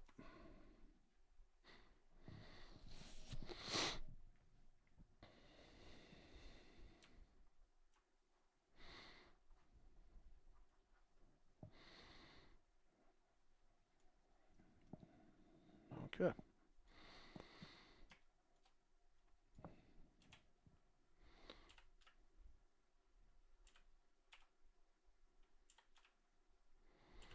Okay, so one of the things we're missing here from the depth perspective is that this is not coming back far enough. So I'm going to clear this out again. I'm just going to hollow that, and then we're going to fill that back in. But we're going to start straighten that angle back to where that works.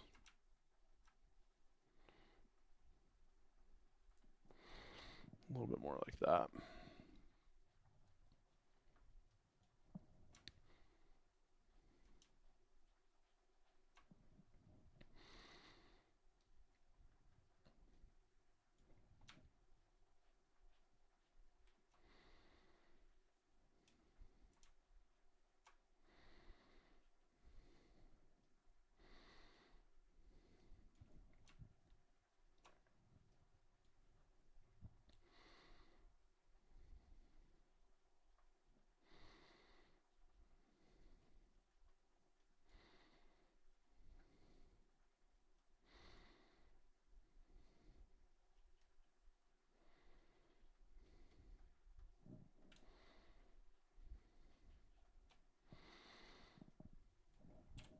Okay, one more check here.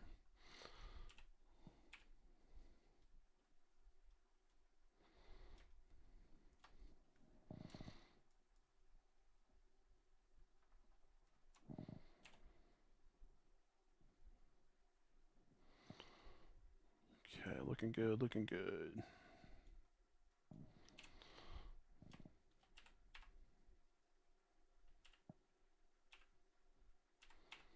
Okay, so the width is still off. We're out here, we need to be in here. So to do this, since we fixed all that other shape already, we just want to grab the grab tool, make the size quite a bit bigger, and I'm just going to grab this faint line that you can see right here, which is our actual mesh, and I want to zoom out, and I just want to pull that in a little bit.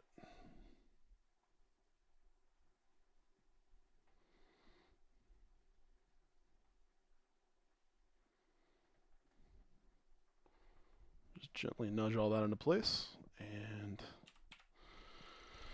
if we need to go back in and fix anything, we got some floating geometry, as you can see there from the move, so just hit optimize, it should take care of that, and we're good to go back to sculpting. So that was quite a significant move there, just from there to there, but it makes a big difference, or it will make a big difference by the time we're finished. I'm also noticing she's got quite a big bridge happening here with her nose. So if we look on this front view again, that's really not there. That needs to come over and kind of line straight up. So we can move it again, or we can just start kind of sculpting with the clay strips again. So I'm going to hold Control. Let's carve in and away.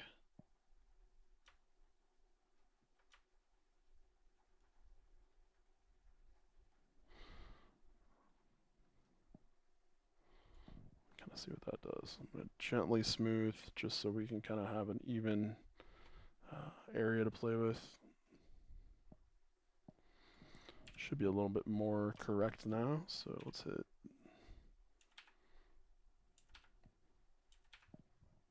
Okay, one of the things we're also missing here is the vertical sort of line that you see running from here to here. It's too far in, so we need to play with that. Now, again, I'm just going to use grab. Quickly fix that.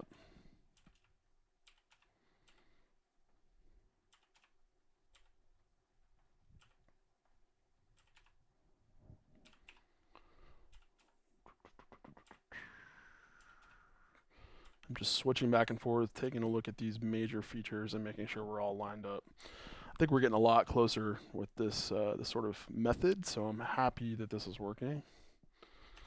And yeah, so by next week, maybe we will be able to move into some more details.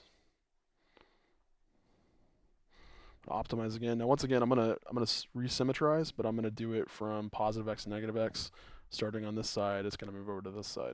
So it's supposed to symmetrize automatically as you sculpt, but occasionally that will be off. Unlike when you're using a mirror modifier in object mode, it's not as precise with the dynamic topology on. So occasionally this is helpful to just do this, and you'll see some small things tweak and change over here. Now that time it wasn't very obvious, but sometimes it will be. So,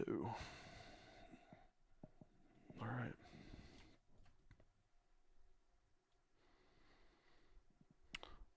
Let's check these major width features here. So the very bottom of the nose out to here. So that needs to move a little bit.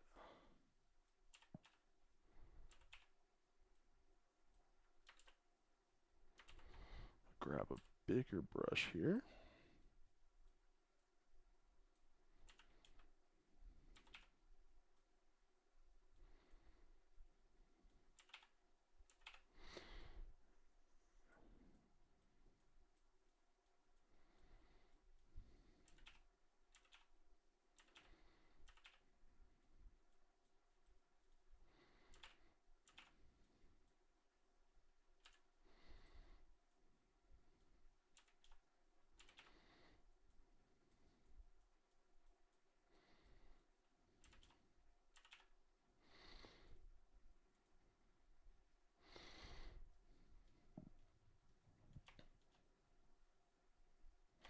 Okay, let's take a look at the 3/4 view.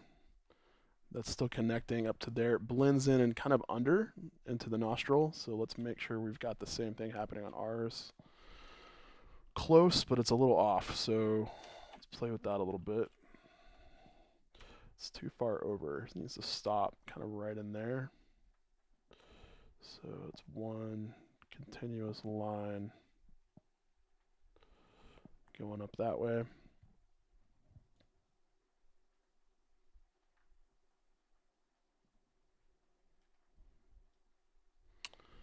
Also, I'm going to kind of deepen the nostril a bit here. And I'm just continuously stroking back up into this area to do that. I'm going to do the same thing here. Just continuously stroke. Now you can mask this off and do it with the move tool, whatever you want to do.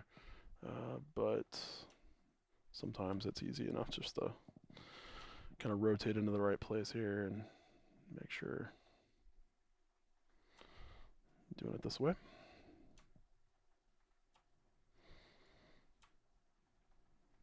Okay.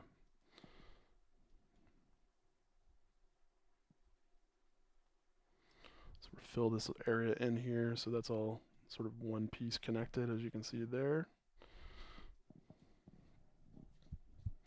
I'm using the Z key, which is the default pie menu that will kind of bring things up in any mode. I think it works in almost every mode now. They've got something going on. Yeah.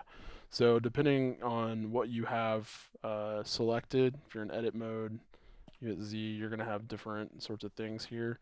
For the most part, this kind of looks like it's the same. Oh, okay. I get. Never mind. Sorry. The Z key for the pie menu is basically just replacing the shaded view. So Z used to just toggle wireframe on and off, and now you can kind of do that here, or you can switch into wireframe view here. But there's also a lot of other features now. So since we have a new look dev mode, that's there, and there's also the toggle X-ray that I've been using tons tonight. So if you just hit Z and then pick one of these numbers, or you can move your mouse over one of the selections, it will toggle that on and off. So if I hit Z and then 2, it will switch into this sort of X-ray view, which has been really helpful to kind of line that up with the reference. And that's what I'm using. Now, there's other pie menus that you can use depending on which objects mode or which mode you're in over here.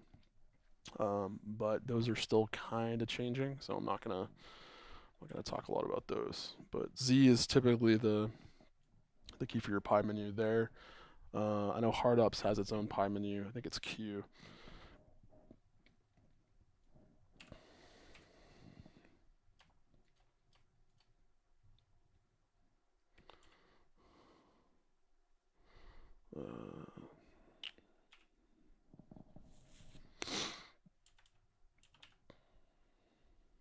Okay, so this is a little misleading. This is the nostril interior going up into that, so we don't need to look at that and get distracted because it looks off, but that's the inside of the nostril, so we have to remember that. Outside's still looking good. I'm gonna bring this lip up a little bit so the line is sort of matching correctly. Bring the stroke up and then hit Z2, and you'll see the reference actually has it going up to here. So I'm gonna start there and just kind of bring that up a little bit. And then we can fix this this area that happened because of that. So hit spacebar 1. So in sculpt mode, Lorenzo, the spacebar will bring up another, it's not a pie menu, but it's just a shortcut menu for all of the options over here. So I've been using that a lot, spacebar, and again, these all have keyboard shortcuts already assigned. So clay strips is 1, so spacebar 1, or grab is just G, so you don't even have to hit the spacebar to do that, but there you go. So yeah. Okay, so let's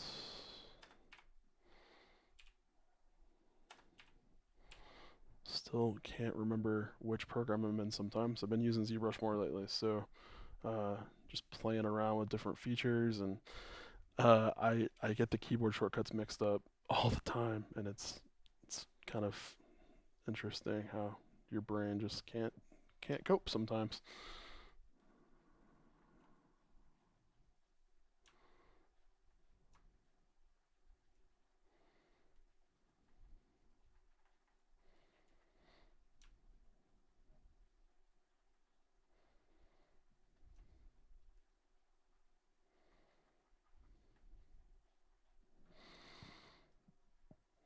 Okay, so you can see we kind of move the line of her lip separation up there.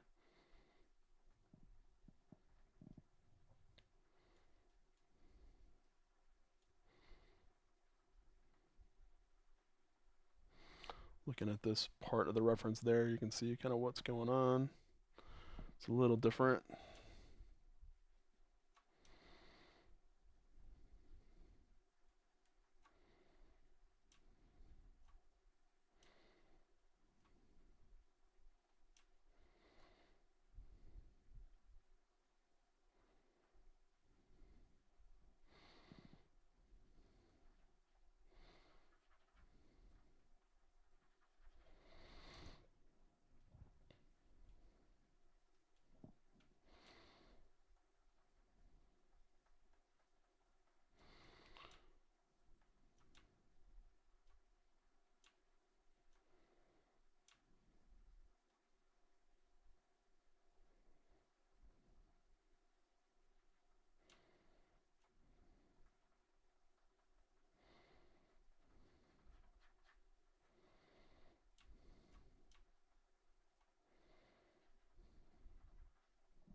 So you can see just getting a little bit of a smaller brush there, building up those forms, making sure that's all still kind of flowing. I don't want to over accentuate this right here.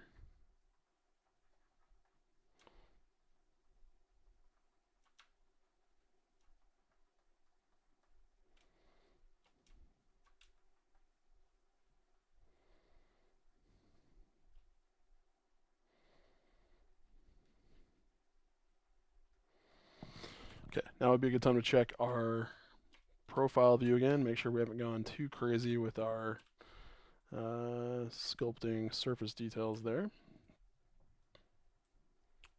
Just really quickly going to line up those small tweaks again.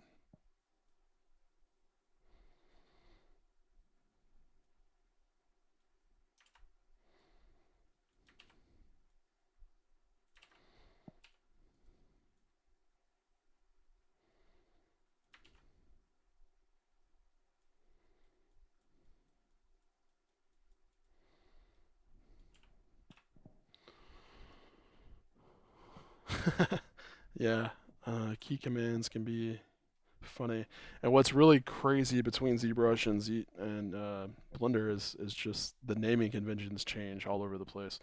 So I think the only thing that they keep similar is, Blender borrowed the term matte cap from ZBrush, I think, and then, but every single other tool kind of has its own thing. So what do we got?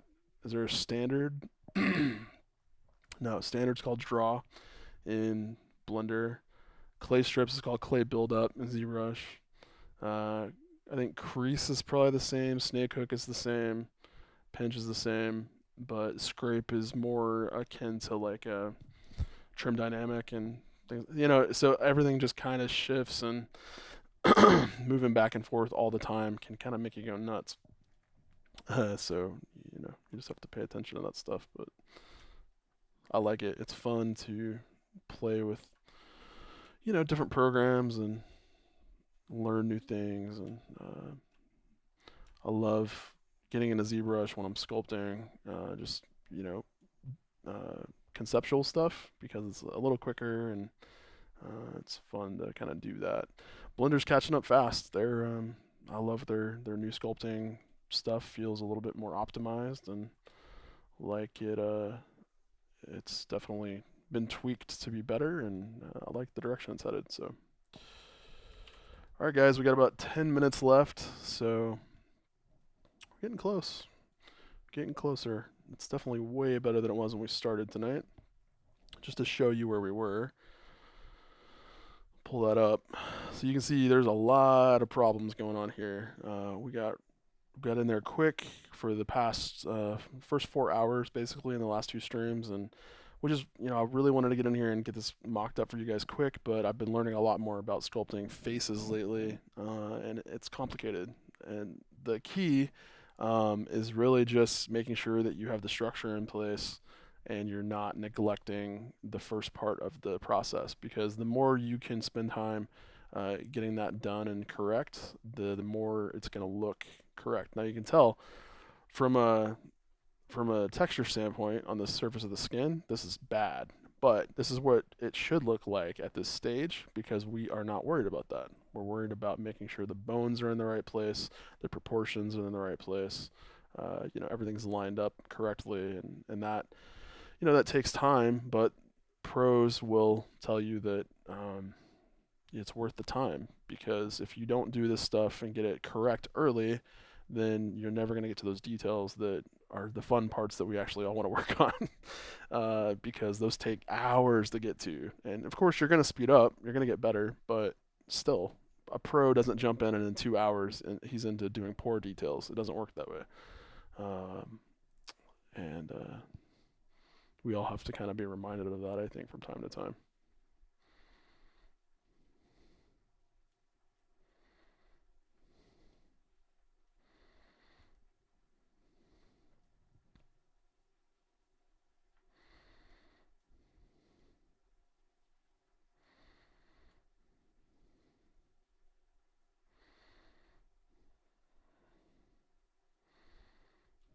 Okay, let's take a look at the front view again.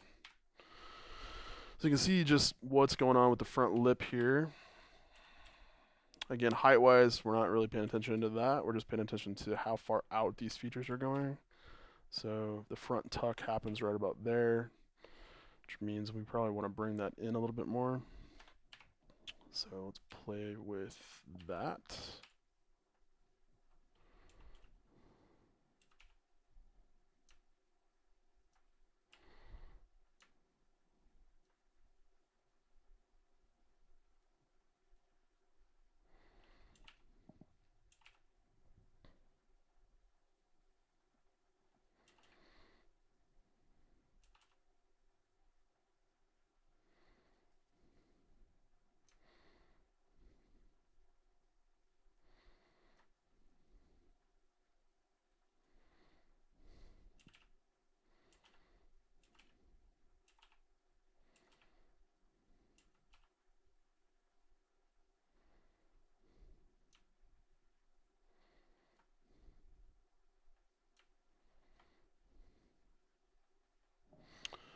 Yeah, I think something a little bit more like that is probably appropriate.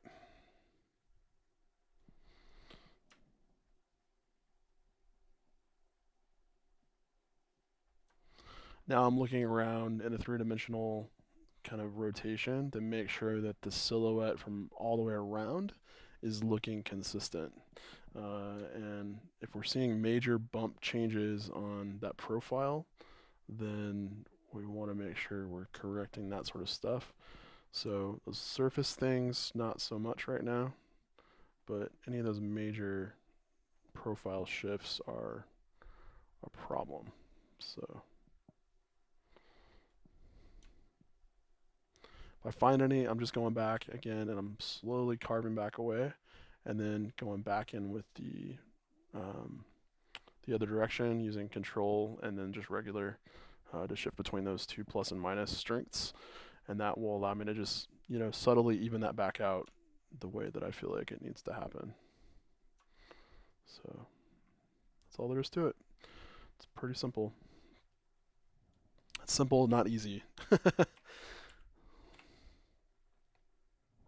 Okay. One more time. Let's.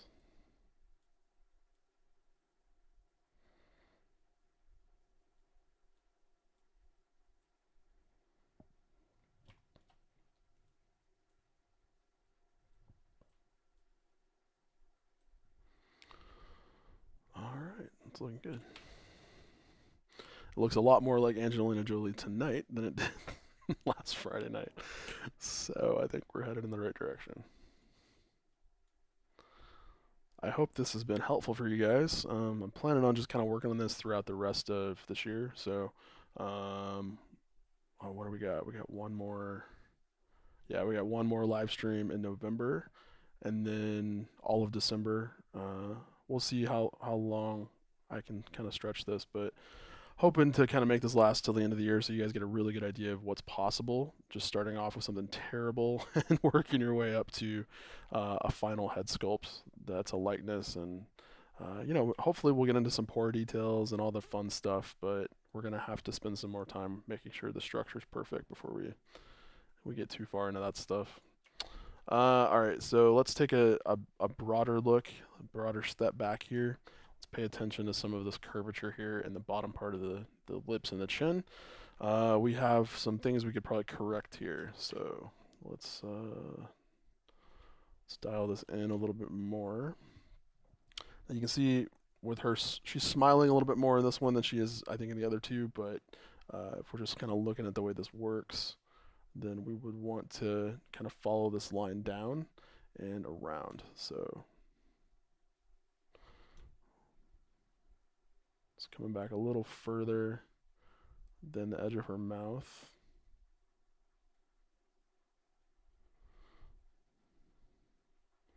As you can see there, it's kind of coming around and connecting with her chin down here, but that means that all of this area needs to be kind of a little bit more concave.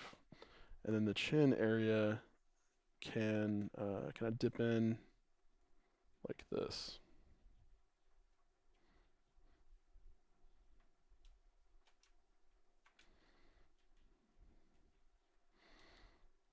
Okay, a little bit more like that. Again, peek around, make sure we didn't do anything crazy, but I think we're good. I think that's good. And what I like to do too is, we can zoom out here and let's turn off our reference. But from a distance here, I think we're getting a lot closer. And what I like about zooming out like that is that it takes out all of those little surface imperfections that we've been kind of putting in there, and it just leaves you with the main features. So if the main features look good at this distance, you're headed in the right direction. Because anybody can go in and smooth it out. Anybody can go in and, take the whole thing down. But ultimately, getting that structure in there is hard, and it's the first thing you gotta learn. It's the hardest thing I feel like you gotta learn. Anybody that knows how to master that can do the details. The details are really not that hard, and it seems like they would be, right? It seems like the details are the hard thing to do, and I think it's because we think that getting to that point is the hard thing to do. And so we confuse the latter stages of the process with being the most difficult part, and it's really not. It's the first hour or two, because if you can get those parts of the process early sped up to where you can do it in an hour instead of 3 or 5, then you'll find that the rest of it is just a repetition of the first part. But it may take you years to get to a point where you can do a basic head and get that put in an hour instead of 5. And that's kind of what I'm dealing with right now. Is I know how to sculpt. I've been sculpting for years. I know how to sculpt hard surface like easy. It's not that bad. But you get into more organic stuff where you have to understand that there's a lot of complexity happening with organic creatures, especially humans. And there's so much to learn. You've not only got bones that underlie the entire structure of the body, but you've got muscles that wrap on top of that, and then you've got fat that wraps on top of that. So with multiple layers there, you have to have all of that in place, and then the skin goes on top of that. So you got 4 layers of complexity going on. And men and women are different. There's standards to apply that you have to get into. But anyways, that's kind of what we're dealing with. We're going to continue working on this project. Like I said, I'm going to save this tonight, upload it to Google Drive. You'll see the link in the description below if you want to download and play with that. And I'll just keep that going. So I hope you guys had a good Thanksgiving and a good Black Friday. I am launching a boot camp on Monday, so I hope you guys have been getting my emails. I'm going to be sending out a big reminder Monday morning when it launches, and we're going to launch Monday, and it'll be open for a week, so you can get a spot in the boot camp while they last, and then it'll close down on Friday. So there's only going to be a 5-day window to get into that. It's going to be a really awesome 3-month boot camp for getting in there and working on stuff. So actually, it's 2 months unless you get the extended version, and then it'll be 3. But it's a very intense workshop on creating custom epic 3D illustrations using Blender. So if you're into doing some of that stuff, then I highly encourage you to check that out. You can go to theorangeguild.com, sign up for the notifications for when that's going to go out, and you can also get some free video webinars that I put together for you guys this week, and you'll get access to those as well. So have a great weekend. Thanks for hanging out with me tonight, and I will see you guys next week. It's Friday at 7 p.m. See you later.